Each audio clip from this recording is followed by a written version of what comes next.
எல்லோருக்கும் வணக்கம். இன்னைக்கு நம்ம பார்க்கக்கூடிய சப்ஜெக்ட் ட்ரீட் தி ரூட்.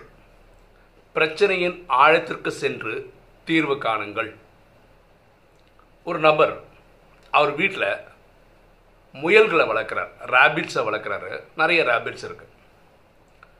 அதில் ஒரு ரேபிட்டு திடீர்னு அன்னைக்கு பார்த்து இப்படி மூக்கு அப்படியே சொரிஞ்சுன்னு இருக்குது. அப்போ அந்த முதலாளிக்கு என்ன தோணுதுன்னா, ஏதோ ஆயிருக்கு போல இருக்குன்னு எடுத்து அந்த முயலை ரொம்ப க்ளோஸாக அப்சர்வ் பண்ணி பார்க்குறாரு. பெருசாக ஒன்றும் இல்லை, ஒன்றும் இவரால் கண்டுபிடிக்க முடியல. அது சும்மா ஒரு மேனரிசம் மாதிரி இப்படி புதுசு புதுசாக பண்ணுது போல இருக்குன்னு அவர் புரிஞ்சுக்கினார். ஒரு நாள் 2 நாள் ஆனது கூட அப்புறம் அது அந்த மாதிரி பண்ணுறது நிறைய டைம் ஆயிருக்கு.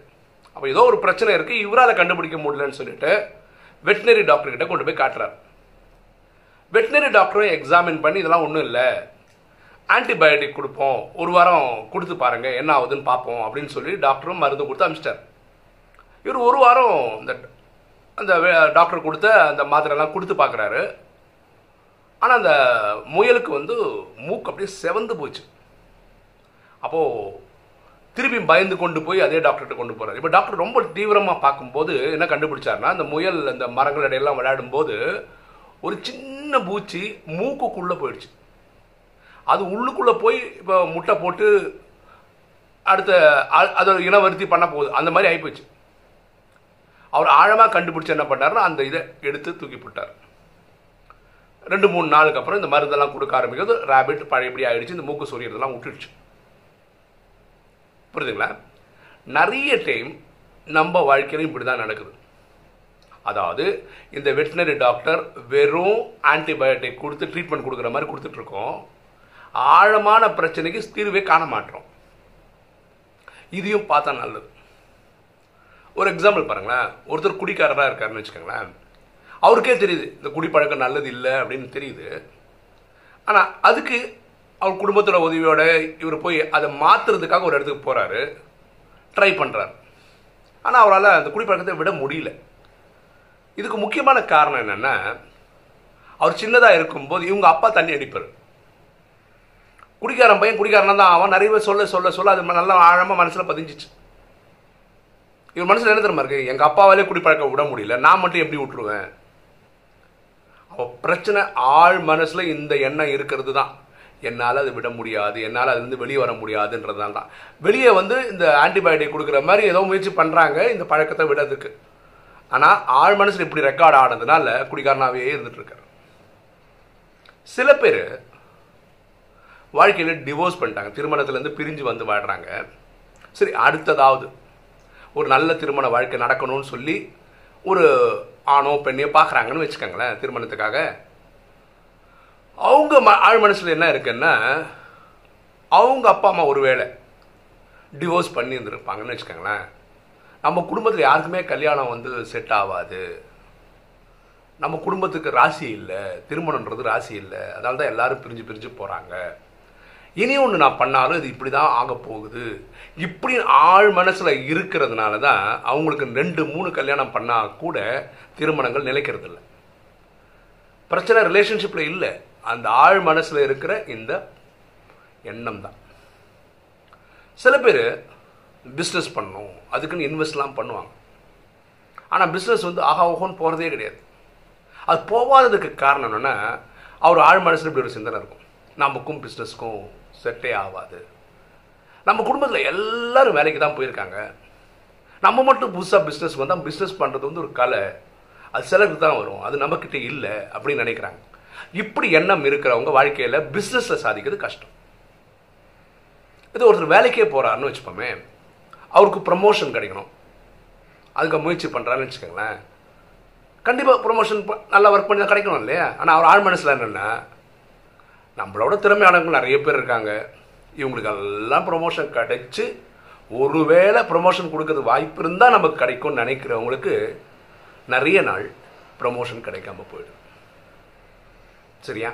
அப்போது இந்த ஆழ் மனசில் இருக்கிற எண்ணம் தான் பிரச்சனை. இந்த முயலுக்கு ஆன்டிபயோட்டிக் கொடுக்குற மாதிரி தான் நம்ம சில இடத்துல ட்ரீட்மெண்ட் நம்மளே கொடுத்துக்கிறோம், நம்ம ட்ரை பண்ணுறோம் எல்லாரும். ஆனால் ஆழ் மனசில் இந்த பார்த்தீங்கன்னா இந்த முயல் அதுக்குள்ளே மூக்கில் ஒரு வேற ஒரு ஜீவராசி உட்கார்ந்து தான் இவ்வளோ பிரச்சனை. அதான் ஆழமான ப்ராப்ளம். அதை டாக்டர் ஃபர்ஸ்ட் டைமே கண்டுபிடிச்சிருந்தா ஒரு வாரம் கஷ்டப்பட்டுருக்க வேண்டாம் அந்த முயல். ஆனால் அவர் 2வது ரவுண்டில் தான் கண்டுபிடிச்சார். ஸோ நம்மளும் இதை கண்டுபிடிச்சி ஆழ் மனசில் இருக்கிற இந்த எண்ணத்தை மாற்றணும். இதுக்கு சாஸ்திரம் சொல்கிற மெத்தட் என்னென்னா, மெடிடேட் டே அண்ட் நைட். காலையும் மாலையும் தியானம் பண்ணிகிட்டே இருங்க. அப்போ தான் உங்கள் ஆழ் மனசில் இருக்கிற இந்த கெட்ட எண்ணத்தை மாற்ற முடியும்னு சொல்கிறாங்க. அப்படின்னா என்னது? மெடிடேட் டே அண்ட் நைட்னா என்ன அர்த்தம்? என்ன பண்ணால் சரியாகும்? என்ன பண்ணணும்னா, தினசரி நல்ல எண்ணங்களை உள்ளே கொடுத்துக்கிட்டே இருக்கணும். அவ்வளோதான். நீங்கள் இந்த கெட்டதுக்கு ஒர்க்கே பண்ண வேண்டியது கிடையாது. நல்லது எண்ணங்களை கொடுத்துட்டே இருங்க. சாலிடாக ப்ராப்ளம் சால்வ் ஆகும்.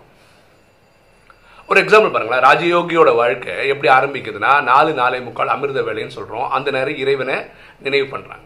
ஸோ ஒரு காலம்பர பொழுத ஆஹா ஓஹோன்னு ஸ்டார்ட் பண்ணுறாங்க. தன்னோட ஆத்மாவை சார்ஜ் பண்ணிக்கிறாங்க. எல்லாரும் போல 6-7 மணிக்கு மேலே பாக்கி எல்லாரும் மக்களும் எழுந்துக்கிறதே 6-7 மணி மேலே எழுந்துக்கிறாங்க. அதுக்கப்புறம் அவங்க பார்க்குறது டிவி இல்லை நியூஸ் பேப்பர்.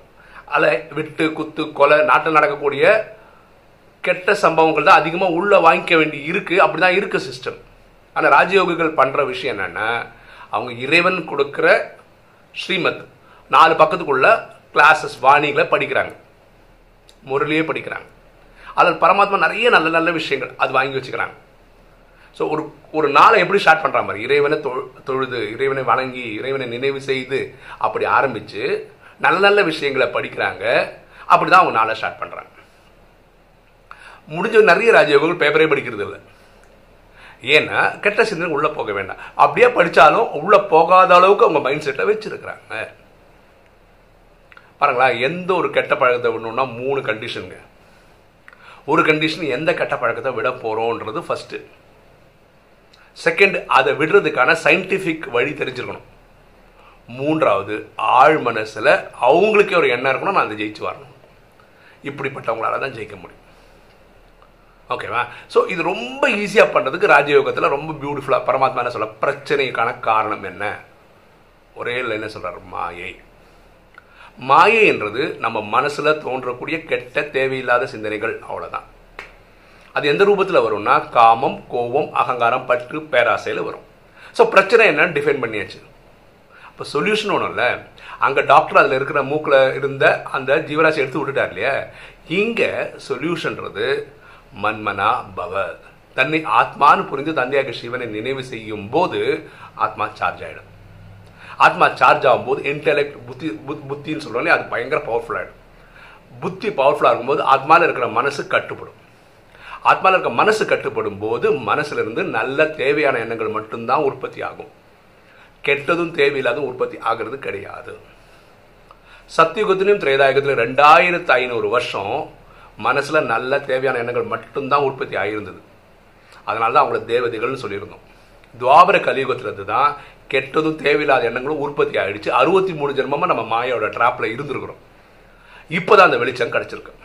சரியா? அப்போ பிரச்சனையின் ஆழத்துக்கு போய் தீர்வு காணணும். பிரச்சனை என்னன்னு நமக்கு தெரியும், மாயை தான். சொல்யூஷனும் தெரியும், மன்மனாபவ தான். ஓகேவா? ஸோ பிரச்சனை என்னன்னு தெரியும், சொல்யூஷன் என்னன்னு தெரியும்னா நம்ம என்ன பண்ணணும், அதை எடுத்துக்கணும், அதை வாழ்க்கையில் பயன்படுத்தி பார்க்கணும். ஓகேவா? இன்னைக்கு வீடியோ உங்களுக்கு பிடிச்சிருக்குன்னு நினைக்கிறேன். பிடிச்ச லைக் பண்ணுங்கள், சப்ஸ்கிரைப் பண்ணுங்கள், ஃப்ரெண்ட்ஸுக்கு சொல்லுங்கள், ஷேர் பண்ணுங்கள், கமெண்ட்ஸ் போடுங்க. தேங்க்யூ.